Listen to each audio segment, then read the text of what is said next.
दो पेज छोड़ दो ना, छोड़ दो। नहीं मैं टॉपिक लिख रहा हूँ। हाँ, बोर्ड ऑफ टेक्निकल एनालिसिस।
ये बनाना है।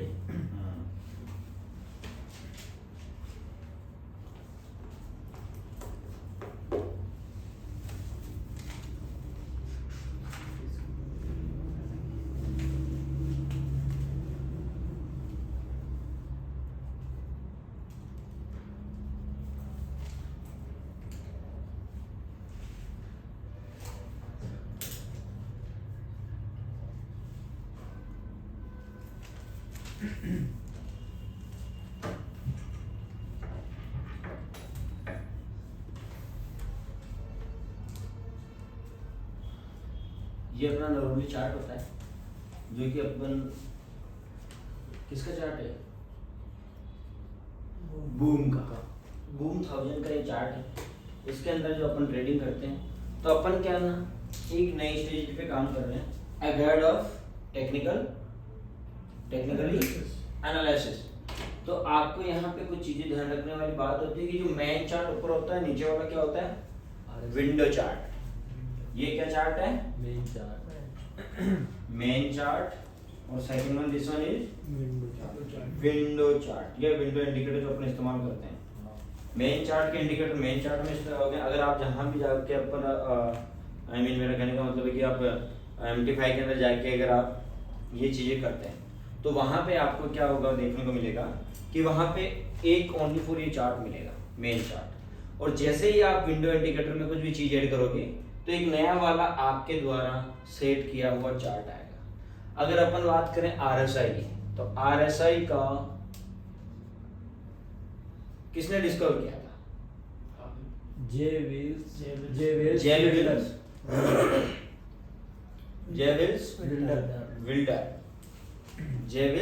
विल्डर ने ये RSI बनाया था, डिस्कवर किया था।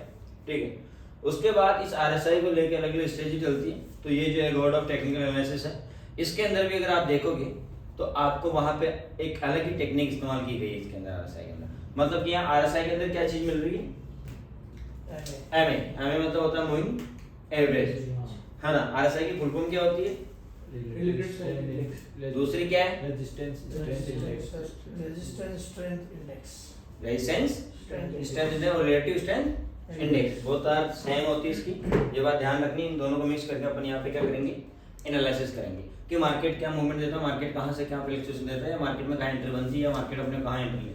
एक्चुअली अगर आप ये चार्ट वाला ये चार्ट देखते हो, मेन चार्ट देखते हो, मेन चार्ट के अंदर एक चीज देखने को मिलेगी आपको यहाँ पे कि आपको प्रेडिक्ट नहीं होगा मार्केट विदाउट एनी इंडिकेटर कि मार्केट किस तरफ मूवमेंट करेगा या मार्केट किस तरफ जाएगा, आप कंफर्म नहीं कर पाओगे। इसीलिए इनके अंदर क्या होते हैं, इंडिकेटर्स, कि बहुत सारे इंडिकेटर होते हैं, A to Z के अलग अलग इंडिकेटर्स आप इस्तेमाल करते हैं। लेकिन अगर अपन बूम एंड क्रैश की बात करें तो अपन वहां पे कौन सा इस्तेमाल करेंगे, RSI। तो आरएसआई को कैसे इस्तेमाल करना है, उसके अंदर मूविंग एवरेज डाल के इस्तेमाल करना है।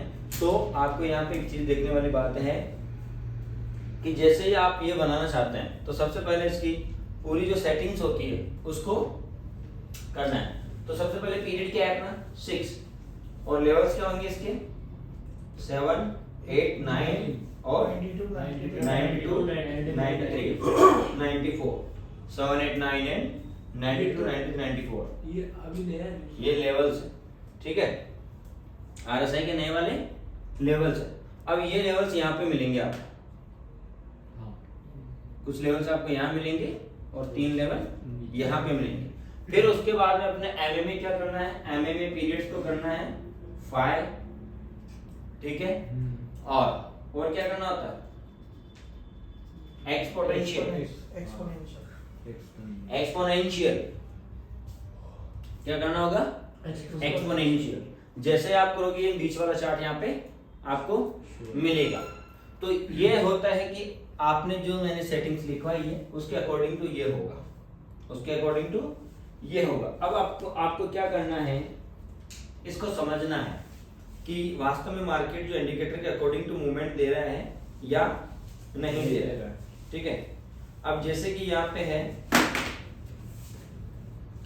What do you see up there nothing hilarious, hilarious मतलब क्या होता है, गंदा खतरा मतलब हिलोरियस मतलब अचंभित करने वाला कुछ अजीब सा, हिलोरियस नथिंग, हिलोरियस अजीब सा या समथिंग, 3 तरीके से यहाँ पे आपको यहाँ पे दिखेगा, ठीक है।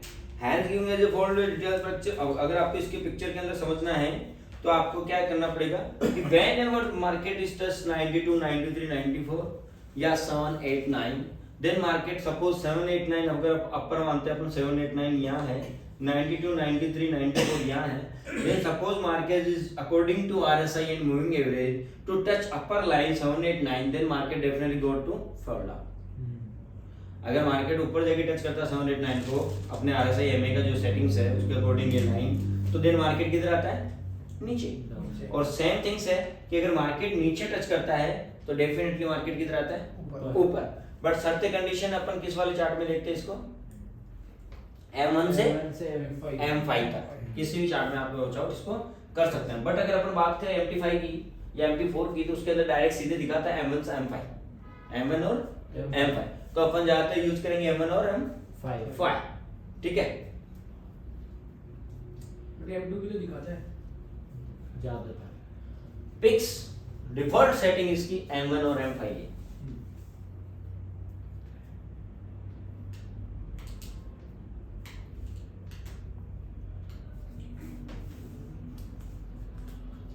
ठीक है, अब ये तो हुआ अपना चार्ट, है ना। इसमें देखो देखने वाली क्या बात होगी, तो मैं इसको थोड़ा सा एडिट करूंगा, नया वाला चार्ट बना लेना आप लोग, मैं इसी को एडिट करूंगा। कि आपने जो आगे से ही बताई है वो वाली तो है ही नहीं जो आपने नीचे लिखवाई है। मैंने बोला नई स्ट्रेटजी पे काम कर रहा है, कैसे चार्ट बनता है उसको बता रहा हूँ, चार्ट कैसे आरएसआई बनता है, कैसे इंडिकेटर्स बनते हैं। तो एक एग्जांपल उठा के बता रहा हूँ, नई साथ में साथ एक नई स्ट्रेटजी भी आ रही है आपके पास, आप यूज में ले सकते हैं। बट अगर आपकी अच्छी पकड़ हो, देखो सबकी अलग अलग थिंकिंग होती है अबाउट एनी स्ट्रेटजी। हो सकता है आप इसमें पकड़ करो, मुझे अच्छी नहीं लगती क्योंकि मैंने खुद की निजात कर रखी, तो मुझे अच्छी नहीं लगेगी, सीधी सी बात है। तो बट आपको अगर अच्छी लगे तो आप इस पर भी ट्राई कर सकते हो। बट आपको ये चीज़ पता चलेगी कि मार्केट वास्तव में कैसे इंडिकेटर डेवलप किए जाए, कैसे सेटिंग्स चेंज कर करके आप। ज़्यादा अच्छा ये वाला मैं ओनली फॉर एग्जांपल के तौर पे ये शो कर रहा हूँ आपके कि साथ में आपको आरएसआई की चीज़ें पता चले कि ये चीज़ क्या है, कैसे इसको इस्तेमाल किया जा सकता है, कैसे आप इसको यूज में ले सकते हैं।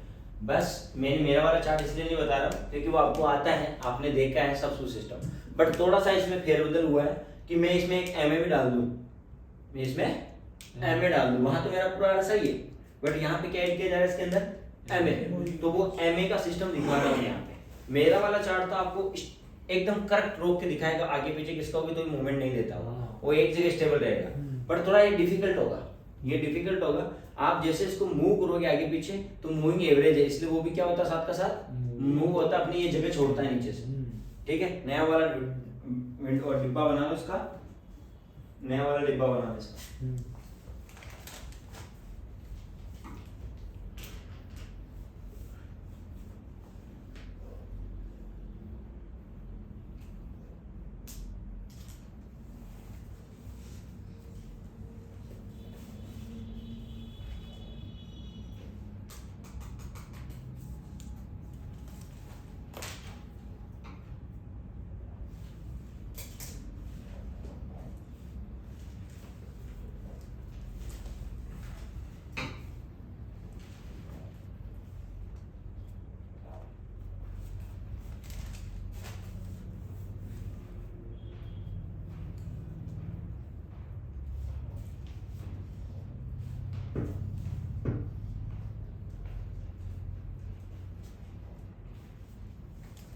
बूम भी बनेगा अभी।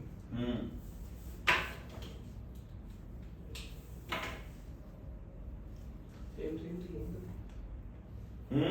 अच्छा इसमें डॉटेड लाइन बनेगी। एक तरफ बाइक की एक तरफ सेल की चलती है ना। फिर वो रेड वाले से बना दूं। हाँ जैसा भी करना तुम्हारा मर्जी।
देखिए,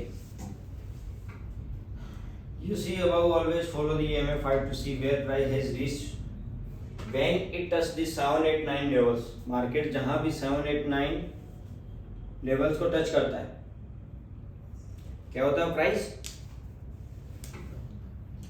You know it will go up to 90 to 90 94 levels no matter what, so buy 789 level TP 90 93 94 levels। let's see how to चलो। हाँ देखो, अगर ये अपना M5 या M1 है, सपोज करिए तो M1 ही मानते हैं अपन। M1 के अंदर ऐसे ट्रेड लाइन भी काम कर जाते हैं अगर आप स्पाइक पे काम कर रहे होते हैं।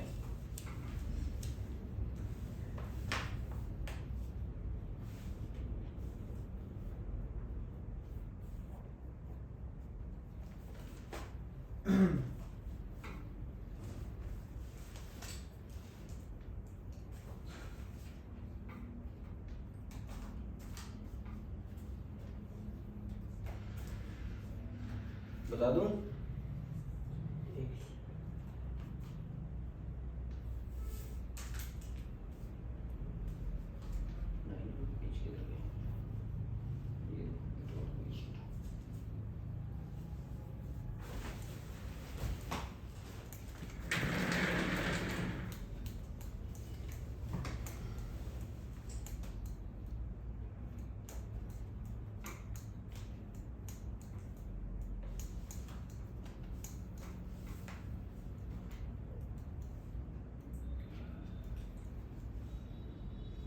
बना लिया।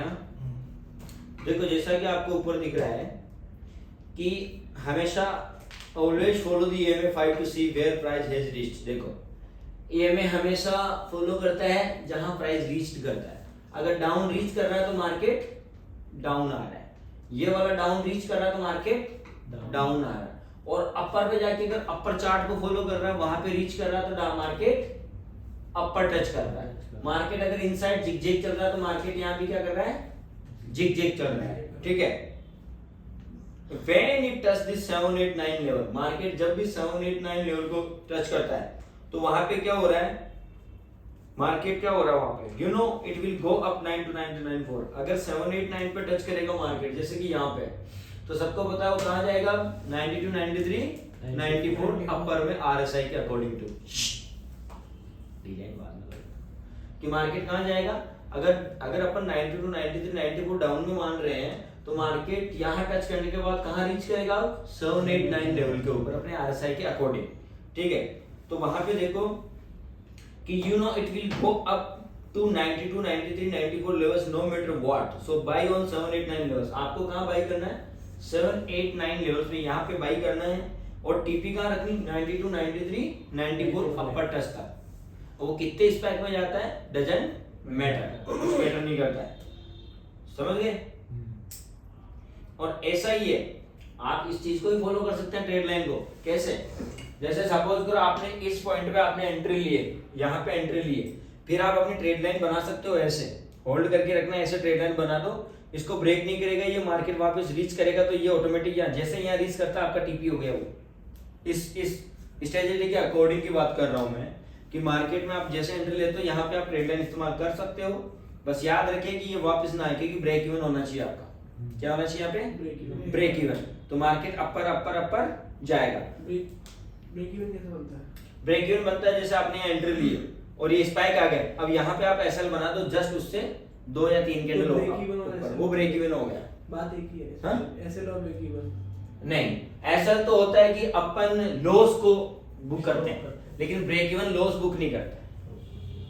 Book off book off sell नहीं, मतलब अपने पास तो option sell limit buy limit हाँ लगेगा सेल का स्टॉप लॉस ही वहां, लेकिन वो ब्रेक इवन कहलाता है। अच्छा, अपन कहां लगाएंगे जहां पे लॉस नहीं होगा, क्योंकि एसएल का मतलब होता है स्टॉप लॉस, लॉस को रोकना, बट ब्रेक इवन का मतलब होता है वो क्या कर देगा, यहाँ पे आपके लॉस होने वाला है उसको ब्रेक इवन कर देगा उसको। मतलब यहाँ पे आपने एसएल बना दिया इसलिए वो आपका सेफ हो गया, लेकिन एसएल सेफ नहीं होता, कभी भी अगर टच करता है, बट यहाँ ब्रेक इवन कहलाता है इसलिए वो सेफ होता है। ठीक है, अब इसके उल्टा कर लेते अपन क्रेज 1000 में। किसमें क्रेज 1000 में क्या होगा, क्रेज 1000 में सीधा सा वापस ऐसा बॉक्स बना दो, फटाफट करो।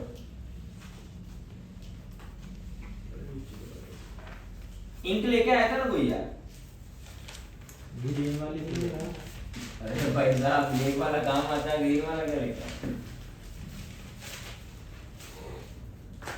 ये महान कलाकार कौन था इसका, घर में पड़ी थी जो ले आया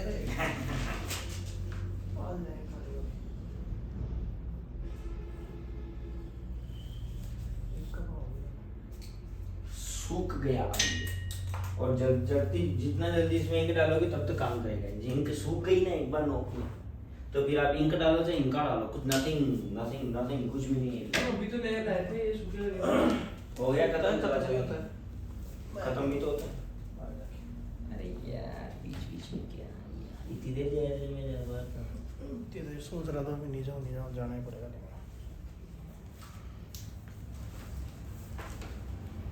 है ना। अब वो तो बाई वाली कैंडल का, वो तो बाई वाला था, दिस वन इज सेल वाला। सेल वाले में क्या होता है, या आप लोग खुद भी जानते हैं, सेल वाले में क्या होगा, सेल वाले में क्या, देखो इसकी एक खासियत है कि आप चाहे क्रेश में करें चाहे बूम में करें, बूम में चाहे सेल के लिए अगेंस्ट या बाई के लिए अगेंस्ट, ये ईएमए दोनों पे काम करेगा अकॉर्डिंग टू इसके। कैसे काम करेगा तो मैं बना के दिखाता हूँ आपको, देखना आप।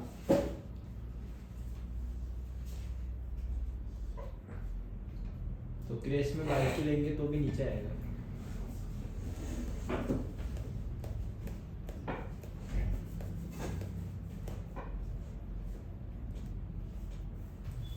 इसमें बाइक की भी ले सकते हैं, क्योंकि वो क्रेश होके नीचे बाइक को टच करेगा तो पक्का वापस पोजीशन पे रहेगा। अब सेल में नहीं है, नहीं है, वो बूम का ही है।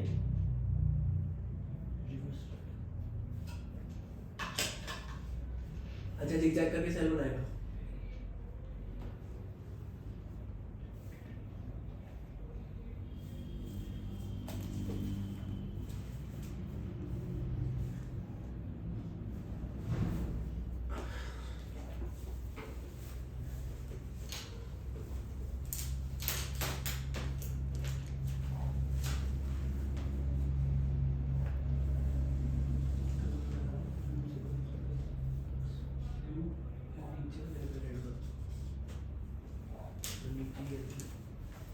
ठीक है ना।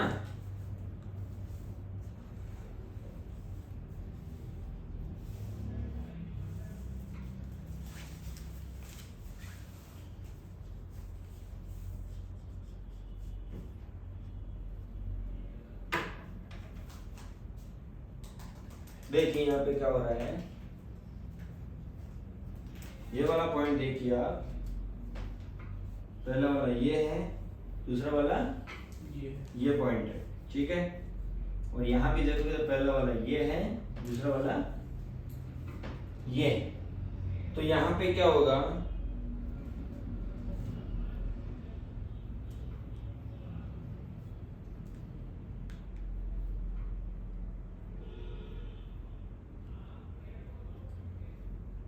ये 92 वाला प्राइस है, ये 78 वाला प्राइस है। देखो price does the 92, 93, 94 level, then it dropped down to 7, 8, 9 level. So sell on 92, 93, 94 level, then TP on 7, 8, 9 levels. That the conservative way of trading with this strategy. मतलब कि आप इस स्ट्रेटजी से भी इसको मार्केट को प्रेडिक्ट कर सकते हैं, मार्केट को समझ सकते हैं, मार्केट में आप एंट्रियां ले सकते हैं। मतलब कहने का मतलब ये कि जो मेरा वाला आरएसआई है वो ओनली फॉर में काम करता हूँ उसके ऊपर स्पाइक की तरफ, और इसके अंदर आप दोनों तरफ काम कर सकते हैं। बट पेशेंस होना, लॉट साइज का पता होना, ये बहुत जरूरी होता है। बूम में है ना स्पाइक है ना ऊपर जाएगा, मतलब इस स्ट्रेटजी के हिसाब से, लेकिन वो नीचे एक स्पाइक के थ्रू आएगा, टिक टिक करके स्पाइक क्यों आएगा? क्यों? क्योंकि यहाँ पे क्या कह रहा हूँ मैं कि अगर इसके अकॉर्डिंग देखते हो और इसके अकॉर्डिंग आप दोनों को मिलान करोगे तो दोनों में क्या होगा कि बूम 1000 बाई का यहाँ टच कर गया, तो यहाँ से सेल बनाना स्टार्ट करेगा और वो टच किसको करेगा? 7, 8, 9 लेवल्स को। तो वो तो अगेंस्ट ही हो गया ना स्पाइक के, टिक टिक पे काम होगा इसका। तो सेम कंडीशन है यहाँ पे। देखो ये कहाँ टच कर रहा है इसको, इसके लेवल्स को, तो यहाँ भी क्या करेगा? इसके लेवल्स पर। वही आपकी टीपी होती है, इसके अंदर सिस्टम ऐसा होता है। पेशेंस रखना पड़ेगा इसके अंदर की, मतलब कि जैसे मान लो एक बार ये यहाँ पे ऊपर टच हो गया, यस, फिर उसके बाद जब तक ये नीचे टच नहीं होगा तब तक ये सेल तब तक टीपी चलेगी इसकी, जब तक कि टच नहीं करता है नीचे वाले अपने लेवल्स को। मतलब दो लेवल से सेल ही बनता रहेगा। लेवल्स दो है इसके अंदर, वो बीच में 92, 93, 94। अगर आपको सेल करना है बूम 1000 में तो आप जहां पे अच्छे से टच करता है 92, 93, 94, तो आप वहां एंट्री लीजिए और उसका टीपी रखिए 7, 8, 9। जब तक नीचे टच नहीं करेगा तब तक मार्केट जिक जिक करते हुए डेफिनेटली आएगा। ये वही वाला है जो आपने लिखा है नया वाला आरएसआई। हाँ, तभी तो इसके अंदर ये चल रहा है। अपने वाले आरएसआई में ऐसा नहीं चलता। मतलब अब टिक टिक पे भी काम कर सकते हैं इस आरएसआई के साथ।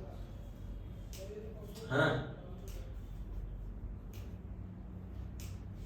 एक अकाउंट पे टिक टिक खेलो, एक अकाउंट पे स्पाइक का खेलो, और अकाउंट जल्दी से जीरो कर लो। नहीं इसमें किस ये बोल रहा कि अपने आरएसआई सही है ना? बिल्कुल सब सही। ये इंडिकेटर्स होते हैं, कंफर्म नहीं होते भैया। हाँ वो अलग बात है। वेट कर लिया तो वो तो रिवर्स भी जा सकता है ना? बना लिया? नहीं $1 करके निकाल लिया। जितना पॉसिबल होता तो कोई आके कर लेगा जैसा आप सोचते हैं। This is not easy bro. आप लोगों को बेटा लगता है कि ये इजी है, नहीं। अभी आप आए हैं, ये जितना आपको अच्छा दिखता है ये उतना ही डेंजरस चीज है। बस आपको इसको टेक्निकली पार्ट से, थ्योरी के पार्ट से कर सकते हो, बट आप सोचते हो कि मैं यहाँ पैसा बना लूँ इतना चला जाए, वहाँ ऐसा नहीं होता है। वो आप पास्ट में बात कर सकते हो, बट फ्यूचर में आपको पता नहीं अभी यहाँ से क्या कर सकता है।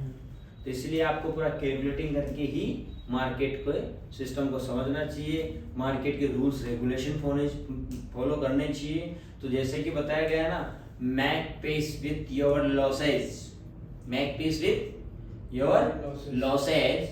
What other people thinking of yours, other लोग आपके बारे में क्या सोचते हैं। Don't compare your trade to others, अपनी ट्रेड कभी भी किसी के साथ कंपेयर नहीं करना चाहिए। The only person in charge, कौन क्या होता है इसमें? विद, समझ रहे हैं ना मेरे कहने का मतलब। दूसरी चीज है इसमें, स्टॉप थिंकिंग सो मच। जो कौन करता है सबसे ज्यादा? हमारे अक्षर भैया।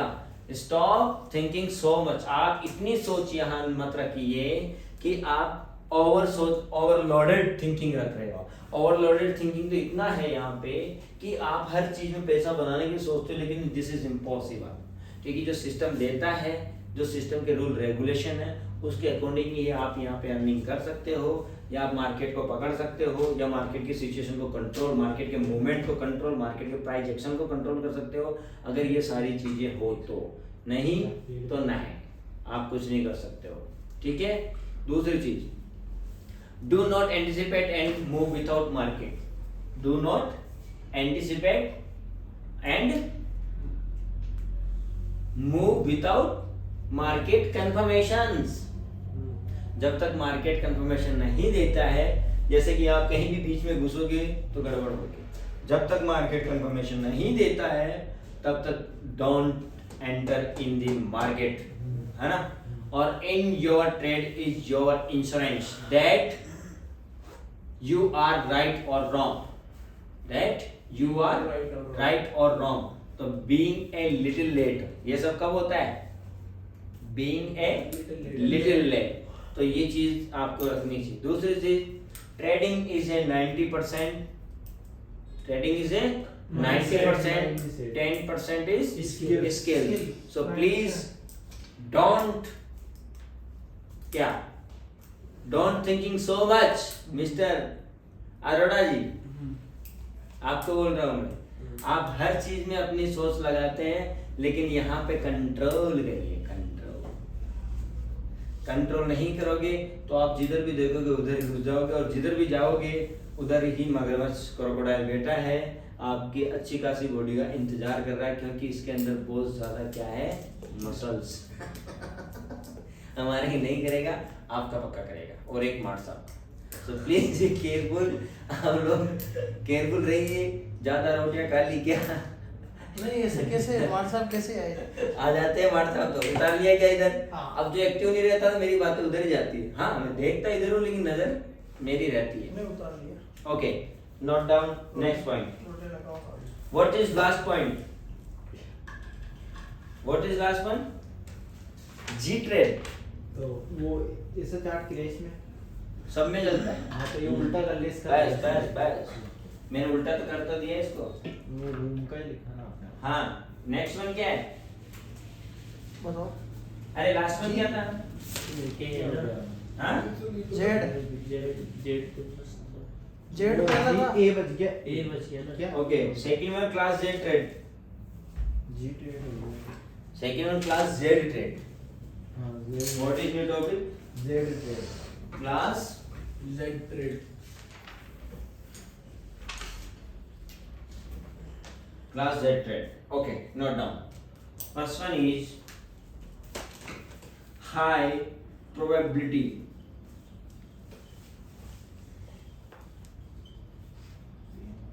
Trade. Number second, more conservative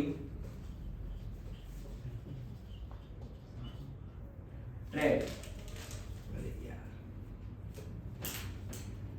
ठीक है, पहला हाई प्रोबेबिलिटी ट्रेड, दूसरा है इसमें more conservative trades. How to take class Z trade? How to take class Z trade? ठीक है, how to trade class Z trade. Sorry, how to take, मैंने क्या बोला? How to take class Z trade. ठीक है, okay, note down. How to take में, हाँ, ये हेडिंग है मेरी, ये पॉइंट मेरा। We are going to pick. We are going to pick it up. We are going to pick it up from class G point. We are going to pick it up from class G point. We are going to pick it up from class G point to save us a lot of time of doing class 4 point, क्या? Class जी point है, 4 point कहाँ से आ जाएगा? पूरा ऐसे अब 4 लग रहा है ना। अरे तो तुम कॉमन सेंस लगाओ ना, कौन सी क्लास पढ़ा रहा हूँ? नहीं क्लास जी पढ़ा रहा हूँ, Z पढ़ा रहा Z है ना, हूँ, Z। लेकिन अपन पॉइंट कहाँ से उठाएंगे? क्लास जी का। अभी आइए चार्ट बताऊंगा। Doing a lot of repetitions Save us. Doing a lot of so repetitions straight to the point हाँ जी। हाँ जी, हेलो, हाँ जी। हाँ जी। straight to the point when trading with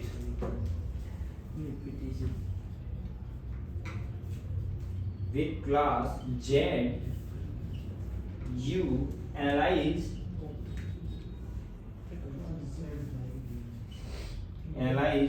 two time lot of time of doing lot of we are going to pick up time. it up from class Z point to save us a lot of time of doing a lot of repetition. So straight to the point when trading with class Z you analyze two time frames in which one is bigger. Lot के आगे क्या लिखा है? Last में। किधर है ये?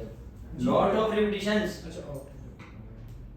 You analyze this time times few Time frames in which one is bigger? In which one is bigger than the other?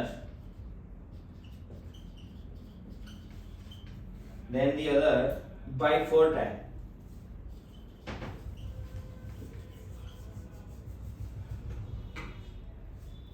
लिख लिया? इन के बाद क्या है वो? नीचे लास्ट In which नहीं लास्ट which सी के ऊपर डंडा दिख रहा है, which है वो शॉर्ट, which ही बोलते हैं ना इसको, किसको? सी के ऊपर ही ऐसा लिखना which बोलते हैं। frames ये जो दिख रहा है ना आपको, ये सी के ऊपर ऐसा, इसका मीन्स होता है which, WHICH which. So we are going to pick it up from class Z point to save us a lot of time of doing a lot of repetitions. So straight to the point when trading with class Z, you analyze two time frames in which one is bigger than the other by 4 4 times. times. लिख लिया? पक्का?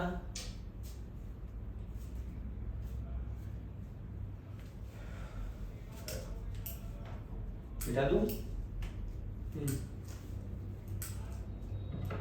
I know you get it.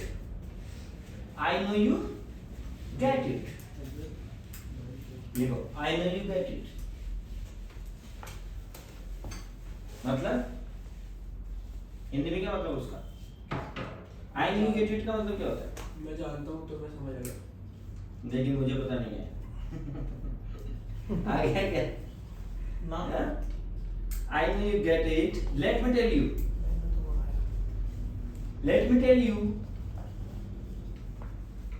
I know you get it. Let me tell you.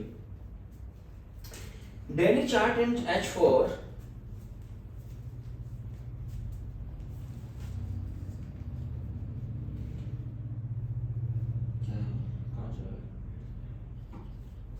Daily chart and H4 chart equal to H4 goes into daily 4 times. Daily chart and H4 chart equal to H4 goes into daily 4 times. H4 chart and H1 chart equal to H1 goes into daily H4 4 times. H1 chart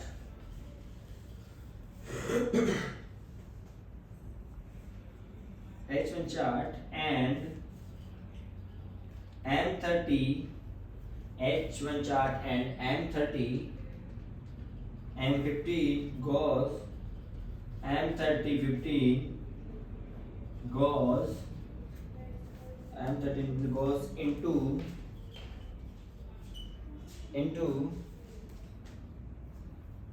H1 4 times.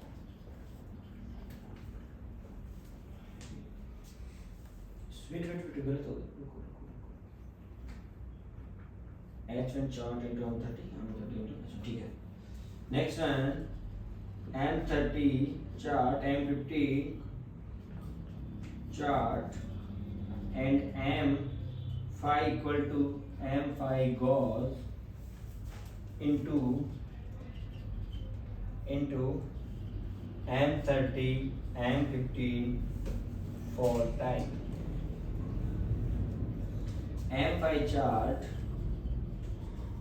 and M1 chart goes to M1 goes into M5 4 times.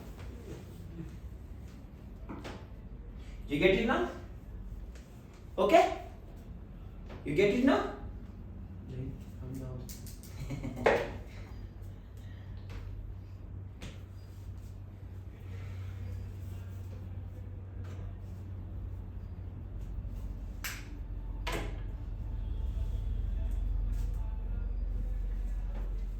What are you doing in your cell phone, dear Mr.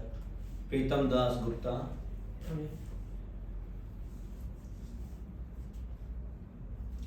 We are going to pick it up from class Z.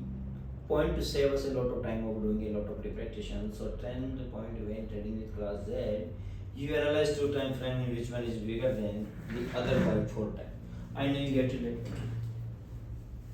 When trading with class Z, you analyze two time frame in which one is bigger than other 4 times. Suppose करिए first one है daily chart and आप H4 chart में देखते हैं. Daily chart और H4 में आप अगर एनालिसिस करते हैं मार्केट को वॉच आउट करते हैं. First point is daily chart and H4 chart. तो उसके बराबर क्या होगा? H4 चार्ट गोड इनटू डेली 4 टाइम्स. आप H4 को कितने बार देखना पड़ेगा? 4 बार. सेकंड वन है अगर आप H4 चार्ट को देखते हैं और H1 चार्ट को देखते हैं. एक सेकंड डेली 4 बार क्यों H4 को तो अपन 6 बार होना चाहिए ना. 6 बार देख सकते हैं. इसका यहाँ पे सिस्टम है 4 टाइम्स का क्योंकि स्ट्रेटजी पे काम कर रहे हैं अपन किस पे काम कर रहे हैं? इसकी स्ट्रेटजी पे काम कर रहे हैं. तो उसके अकॉर्डिंग इसको किसी भी चार्ट को देखना है. अगर आपको बिगर डेट में देखना है उसको तो ओनली फॉर 4 टाइम देखना है. कितने टाइम? 4 टाइम. ये इसका कहने का मतलब है कि आप RSI में देखना है ये सब चीजें. मतलब 8 घंटे तो नींद लो. हाँ क्या? 8 घंटे तो नींद लो ऐसे. हाँ तो बस 4 टाइम देखना होता है. दूसरी चीज है सेकंड वन कि अगर आप H4 और H1 चार्ट देखते हैं तो आपको क्या करना चाहिए? H1 को 4 टाइम्स. H4 को कितने टाइम देखना चाहिए? 4 टाइम देखना चाहिए मार्केट को. क्या H4 चार्ट और H1 चार्ट को देख रहे हैं. हाँ तो उनको भी कितने टाइम देखना चाहिए आपको? 4 टाइम देखना चाहिए. H4 को भी 4 टाइम और H1 को भी 4 टाइम. अगर आप H1 और H4 को लेके अगर आप H1 और M30 और M15 को देखते हैं तो उनको भी कितने टाइम देखना चाहिए? 4 टाइम. तो इस सब में यही चीज इस्तेमाल होती है कि अगर आप M5 चार्ट एंड M1 में देखते हैं तो आपको M1 goes into M5 4 time. मेरे दिल में से 4 मतलब जो बड़ा चार्ट होता है ना उसको 4 टाइम देखना है. यानी 1 घंटे का चार्ट है तो 4 घंटे. समझाओ वापस समझाता हूँ 4 कैसे घंटे नहीं देखना. सुन लो मेरी बात. पहले वाला वापस पढ़ना. Daily chart and H4 chart अगर आप देखते हो तो उनके बराबर क्या चीज होगी कि H4 goes into daily 4 time. मतलब क्या? मतलब 4 बार चलता है हैं? एक डेली में 4 बार चलता है ये H4 वाला चार्ट। समझ गए? डेली में 4 H4 वाले चार्ट होते हैं, ये इसका मतलब। दूसरी चीज है इसमें M30 M15 चार्ट को देखते हैं एंड M5 को देखते हैं तो M5 goes into M30 M15 4 time. तो आपको M5 को कितनी बार देखना है? 4 टाइम। तो ऑटोमेटिकली M30 और 15 में कन्वर्ट हो गया। इसका मतलब ये है अच्छा RSI का। अगर आप M5 चार्ट और M1 देखते हैं तो आप M1 को 4 बार देख लो M5 दिख जाएगा। क्यों? क्योंकि M1 तो उसने एक बना ही रखा है, फिर कितने बचे? 4 तो M5 हो रहा है ना वो। नहीं है ये हर बार एक चीज काट रहा है। आपके अकॉर्डिंग 5 बार होना चाहिए, लेकिन ये हर बार क्या कर रहा है? एक चीज काट रहा है। तो you get it done? Understand? Sir really समझ गया। पक्का? कोई कंफ्यूजन? हाँ mister, I think you not understand all over activities. इसके अंदर ऐसा मतलब है कि अपन जैसे डेली अगर चार्ट देखते हैं तो एक बार ही देखता है तो डेली एक बार चार्ट है ना, बट अगर तू H4 वाला चार्ट खोल के बैठेगा तो उसको 4 बार देखेगा। मतलब कि डेली 24 घंटे वाले चार्ट को तू एक ही बार देख पाता है, 8 घंटे की नींद हटा के एक बार ही देख पाता है 16 घंटे में। बट अगर तू H4 वाला देखे तो उसके अंदर तू 4 बार डेली वाला चार्ट देख सकता है, मतलब 4 बार चार्ट देख सकता है। अब वही अगर 4 बार कैसे? इसमें ऐसा है H4 का लिखो, चार्ट मैं अगर बता देख दूं। रहे हैं ना तो एक दिन का 4 चार्ट घंटे में देख सकते हैं ना। मैं चार्ट बताऊंगा, लिखो। So when you want to take a trade, so when you want to take a trade,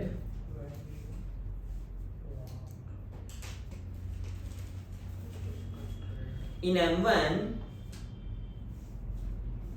when you want to so when you want to take a trade, इधर लिखा था ना सर आपने?